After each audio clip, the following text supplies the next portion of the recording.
every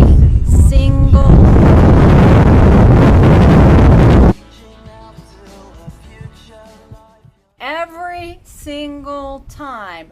This is why I've been talking about climate and the grand solar minimum. See you on the other side.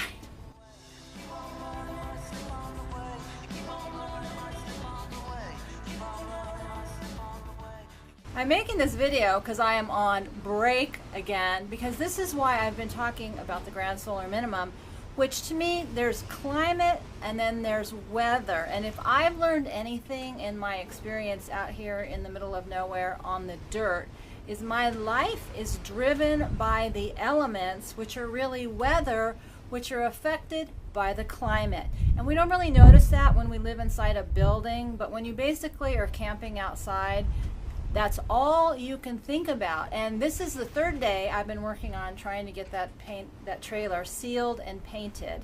This is the third day that it's also tried to rain on me, even though there's been zero predictions of rain in the forecast.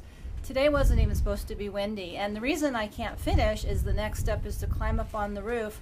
You just saw what happens to the ladders when the wind hits. So I didn't think about weather when I was living in a nice house that was very protected. I thought if I was hot or cold, I thought, well, can I travel? But I didn't really understand the massive impact that weather as climate and the elements would impact my daily life. So I just wanted to share this little video as I am very frustrated while I wait and hope that the wind passes. Again, it's not even supposed to be windy right now.